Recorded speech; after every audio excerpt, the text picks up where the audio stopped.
आमची ही गेलात रानात, मला की जायचंय की. अगं काय नसतं, काम काम काम काम करते का? मेल्यावर डोक्यावर घेऊन जाणार आहे का? जरा राजा माणसात बस जरा. तुमचं बघा असं एवढी तुम्हाला नाही बी म्हणता येत नाही बघा. अरे बस की ये बस. ए चिमुक ये, जा मामीला पाणी घेऊन ये. काय काय तुला तर काम नाही मामीला तरी जाऊ दे. ए डबडे जास्त बोलून राहिली काय? जेवढं काम सांगितलं तेवढं करलं ना.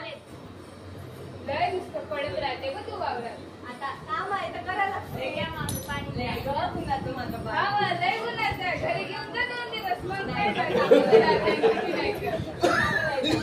असं वाटतं सांग, तुला वावरात काय पेरलं? सोनं किती पेरते रे? खायचं सोनं न खायचं काय, डाळिंबाची बाग लावली आहे रानात, त्याच काम चाललं असतं. असं होय, मग तर लय मोठे माणसं झाले मग तुम्ही आता.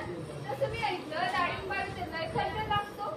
एवढा पैसा कुठून? नाही हो वहिनी, तुमच्या भावाला कोणीतरी त्या योजनेबद्दल सांगितलं होतं. त्याच्यातूनच लावली आहे फळबाग. सरकार म्हणे डाळिंब पिकवायसाठी पैसे बी देतं. आता शेवटी पांडुरंगाच्या भरोश्यावर आहे, बघू आपले कर्म. असं होय, आता सरकार आपल्याला डाळिंब लावायला पैसे द्यायला लागले का? तुला कोणी सांगितलं? मला बी अजन्मात बसला. तो अधिकारी म्हणे, कृषी अधिकारी, तो या सगळ्या गोष्टीची माहिती देतो आणि सरकार पैसे बी देतं बाग लावायला. असं होय, बरं होईल गं. बघ काळ उजळला आणि काय ते तिसरी पीक लावले ते झाले, रान बेजार झाले आणि त्याला भाव पण नाही राहत. हो ना, बरोबर आहे. चला येऊ काय मग, नाही तर येईल इथपर्यंत शोधत शोधत. हो जायचं तर माया भाऊ लय प्रेमळ आहे हो. तुमच्याच सारखा. हो, येतो मग. जा आणि माहिती घ्या. चिमुकलेले बी घेऊन हो, जा. आता तिकडेच चालली मी. चला चिमुकले.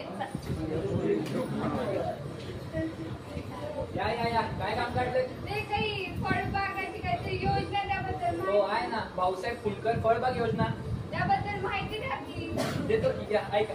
तर ऐका मंडळी, आपल्या राष्ट्रानं म्हणजेच केंद्र सरकारनं एक योजना काढली, महात्मा गांधी राष्ट्रीय ग्रामीण हमी योजना.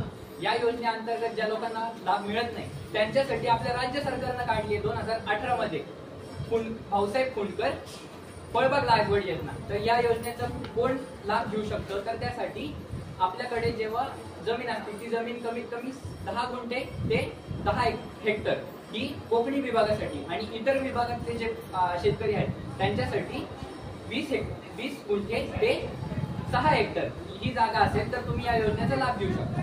तर पहिल्या वर्षी तुम्हाला 50% अनुदान मिळतं, दुसऱ्या वर्षी 30% मिळतं, तसेच तिसऱ्या वर्षी 20% मिळतं आणि 100% अनुदान मिळतं. पण तुम्हाला जर दुसऱ्या आणि तिसऱ्या वर्षीचं पाहिजे असेल तर त्यासाठी एक अट आहे की तुमची जी झाडं असतात ती कमीत कमी 90% जगली पाहिजे. म्हणजे तुमच्या शेतात जेवढी झाड आहेत ती 90% झाडं ही जिवंत असली पाहिजे आणि ती नसतील तर ती तुम्हाला स्वखर्चाने लावावी लागतात आणि मग पुन्हा तुम्हाला त्या योजनेचा फायदा घ्यावा लागतो. तसंच या योजनेमध्ये तुम्हाला अल्प जमीन उदाहरण जे आहेत किंवा महिला आहेत आणि दिव्यांग आहेत या लोकांना प्राधान्य दिलं जातं. तर तुम्ही त्याचा लाभ नक्की घ्यावा. पुढची माहिती तुम्हाला नितीन सांगेल. तर शेतकरी मित्रांनो, या योजनेअंतर्गत अनुदान हे ठिबक सिंचनाच्या संचासाठी 100% अनुदान दिले जाते. तर या योजनेचा फायदा घेण्यासाठी तुम्हाला पात्रता पुढीलप्रमाणे आहे.